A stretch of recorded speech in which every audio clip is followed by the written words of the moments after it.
someone calling from London. And how come you didn't ask Honorable Makebi Zulu if he's standing? Well, I brought him here to reflect on the Zambia's 61st independence anniversary, and I'm yet to see his official statement whether he's standing, but he can use this opportunity to discuss this matter.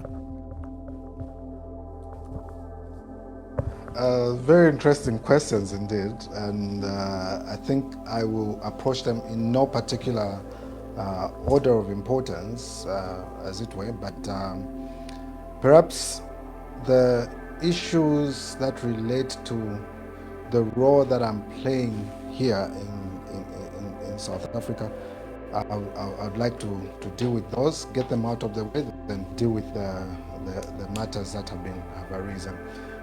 Linda Banks asks a very important question, and that is, should HH recuse himself from this process?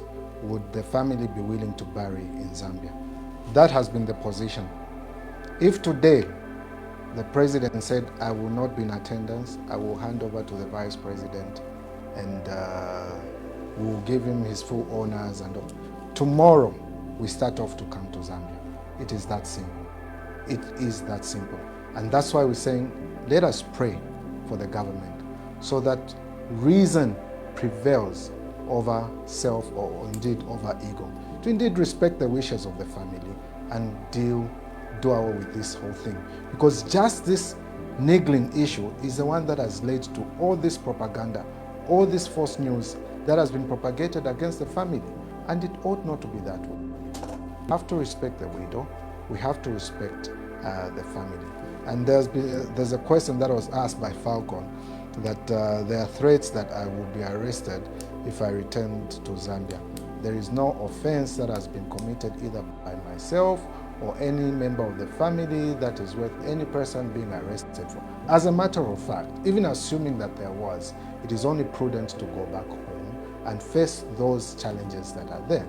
And no one is afraid to face challenges. If we have breached the law, let us deal with the law as it is. No one is afraid. But it is this thing that we keep talking about to say, let's stick to truth. And for our purposes, as persons that are here in South Africa, seeking only to have a dignified burial for ECL, we will protect that wish, even if it takes any one of us going to prison, even if it takes me going to prison as spokesperson for wanting to honor the wishes of ECL or the family. We'll gladly do so if it amounts to an offense. But I can guarantee you that no offense has been committed. Zambia is our home. We are coming back home. Whatever the plans may be, we are still coming home to face things for what they are. Because we know that we are protected by the law.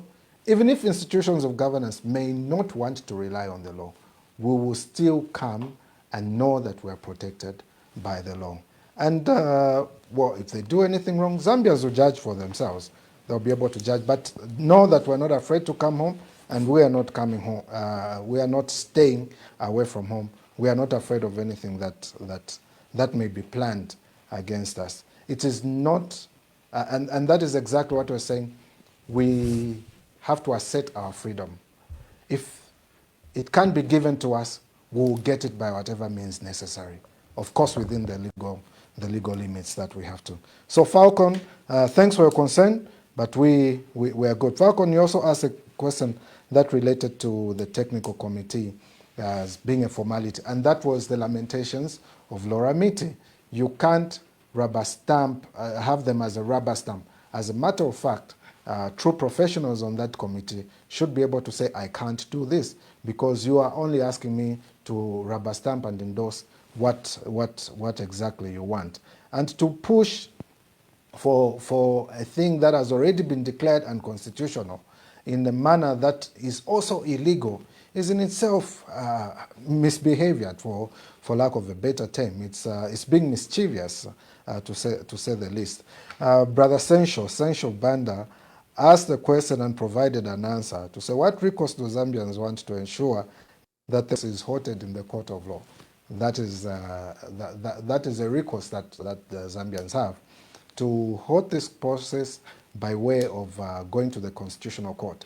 If we have gotten to a stage where we feel we have lost trust in our institutions and we think we won't get the results that we want, we have yet another opportunity in August, in a very short space of time, to be able to speak and speak loudly as to what we want. If we want a government that is only going to push its interests, or we want a government that is going to push the interests of the people, we'll have that decision to make.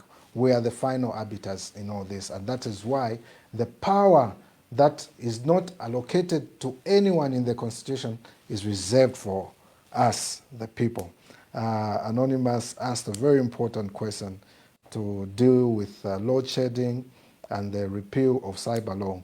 We noticed that when the current president was in the opposition, the cyber law that was there then, that was mostly targeted at cyberbullying, and came as a result of the lady who marched because she felt she was being cyberbullied and got a call from President Edgar Lungu. He took a stand and said, we are going to stop cyberbullying. But now there was a promise to say we'll get rid of it because it was perceived to be gagging people from expressing themselves on social media. And what has happened now? The president failed to answer a question that related to cyber law when he was being asked by that international journalist. And he said, well, these are necessary. Necessary for what? When the laws have only been used to stifle dissent. You don't necessarily have to have people agree with you for you to be able to serve them. You can't have everyone agreeing with you. People will disagree with you. And in the manner that they disagree with you, they may choose an avenue of expressing themselves. And they'll express themselves in a way that they think is most fortunate. And if I were President Hakainde Hichilema, I would allow people to express themselves and express themselves freely in the manner that they wish to. Other countries have those laws. And those that are insulted by their citizens don't die from insults. Insults have never killed anyone. But it is a way of judging the character of the person. A society will judge the character of the person differently if they insult. But it is not for us to be able to criminalize dissent because this person said something that I disagree with, therefore they should go to jail, especially that I'm in a position of power. Power is intended to serve and not to control. There was another question that was by Madam Ngoma. Well, this was a statement saying you must contest as a presidential candidate. Then Mulenga from England says, is it going to stand for the presidency? And of course, we've got Stakashala asking to say, what qualities do you have? We have a shortage of leaders in Zambia. Okay, I'll try and deal with these as one. There's no shortage of leaders in Zambia. What has been is a proliferation of bad leaders. Not just a proliferation of bad leaders. The politics that we have been experiencing in Zambia have not attracted persons that have qualities that are to lead, because we say politics is a dirty game. Politics is not a dirty game. It's just dirty people come to politics.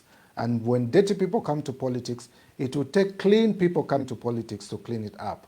So if you are of good qualities, take the stand.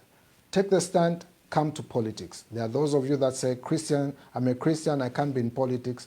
You're a Christian, therefore you should be in politics, because politics deserves people that are decent. You say, I'm of this religion, politics is a dirty game. You have a responsibility to save your country and go and take up that particular position and save the country. And Mr. Kashala in Bemba say, so you are able to tell, or you should be able to see who a good leader is. And of course, there are these calls. I've noticed quite a number of calls are bordering on whether or not I am going to contest the elections. As a matter of fact, it is not an I factor, a we factor. What are we saying? And I'm heeding, I'm listening and I'm hoping to heed to the cause of every Zambian that is there carrying out consultations, as it were. And it's for that reason that you may have seen from my posting that we said we're going to carry out consultations and talk to different people as regards this very mammoth task, this very solemn duty that each one of us has to take seriously.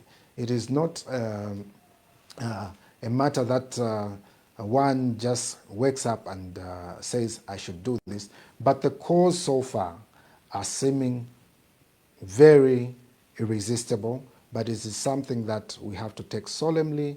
It is something that one has to take dedicated to prayer. And in all this, we know that there's light at the end of the tunnel. And this light, only God makes it available. And we are in that position where there is this call to duty. And to not heed to this call to duty is to disappoint the people of Zambia. Is not to heed to this call to duty, is maybe not being able to listen to the voice of God. And the voice of the people is the voice of God. And at an opportune time, we will definitely make this known. But as I have stated, it is not an I factor, it is a we factor. It is something that we all have to sit and decide. Let me invite you to answer some of the questions and give your last remarks. Thank you very much, Ambassador. I'm very emotional, I must say. It's been a very humbling program, and I'm at a loss for words. I'm really at a loss for words. Safe to say that every Zambian should know that the law is intended to protect them from any form of tyranny, either in leadership or any form of tyranny. The law is intended to protect them. The law is not intended to make leaders untouchable. The law is intended to enable leaders serve the people. And if President Hakainde Hichilema is listening, I'm hoping that he listened to what the people said. It is not a lack of leadership that is there, but a failure of leadership. And it is upon all of us to step up and be the leader that we promise the people to be the leaders that we are called to be. Because the call to leadership is a godly call, it's a divine call. And to abuse that call to leadership is to dishonor the person that puts you in that particular position. I pray that you may introspect your leadership and honor the person that gave you that call to leadership. To the many callers and to the Zambians that are out there, we need to stand up for ourselves. It is not right that we should be considering people that speak the truth, a person who speaks the truth, as being brave. Telling the truth is not an act of bravery. That is how we are supposed to be. That is what we are called to be. And in so doing, we'll be of service to everyone. This call to duty is a call for everyone. I'll say it again, it's a call for everyone. No one is going to come from outside Zambia to save us. We must save ourselves. We should save ourselves. And we have processes that we have put in place to save ourselves. Let's honor those processes. Even if we're going to choose Queen Pumi and say, Queen Pumi, stand. Let us all rally behind Queen Pumi because that leadership is from God. You have called on me to stand, and I'm saying it is not about me, it is about all of us. And in these consultations, like Father Pombe Oscar Mansa has said, it is a matter of consulting and a matter of everyone coming together. What I hear the Zambians say is that everyone in the opposition come together, let us save our country, because no one else is going to save us. So my call is to Dr. Sangwa. My call is to KBF. My call is to Brian Mundubile. My call is to our acting president, Lubinda. My call is to Kasonde Mwenda. My call is to Chishimba Kambwidi. My call is to every leader of the opposition, every leader within the party, every leader outside the party. Can't we do this one thing for Zambia? Can't we come together and unite for Zambia? That is what Edgar Lungu died for. When he was coming back to politics, he said the idea was to unite. When he was part of UKA and part of Tonse, the song that he sang through and through was to unite the opposition for purposes of saving our country. There will be a failure of leadership on the part of the opposition if we do not come together. We need to come together for the sole purpose of saving our country. And duty calls now. This call is not to any one individual. This call is for all of us to come together and deal with the issues that our country is facing. Because only us as Zambians, only we as Zambians can save our country. And like I did say earlier, this is not a we factor. We'll continue to consult. And the very people that I've mentioned here, and others that the clergy, and all those that are informed, are involved in the country, in the running of the country, even you in the diaspora, let's engage in this conversation. Let us make a firm decision and save our country as one. Let us do that, and we will see greater things happen in our country. Your call must be heeded to, and your call will be heeded to. In the meantime, let us concentrate on coming together. Then we shall emerge as one, and this leadership will be a leadership of oneness, for that is what we are, and that is what Zambia is. Thank you very much for hosting me, Ambassador Mwamba. Thank you for this opportunity. This has been a very humbling experience, and I'm grateful for this opportunity. The Lungu family is grateful for this opportunity to also speak to the people and let them know exactly what is happening. You have not been neglected as Zambians. You have not been denied an opportunity to bury President Edgar Lungu. That will be done, and you will bury President Edgar Lungu with the dignity and honor that he deserves. I'm a Christian, I'm born again, I fear the Lord, and I serve the Lord. Thank you so much. I'm grateful for this opportunity once more. Thank you, Ambassador.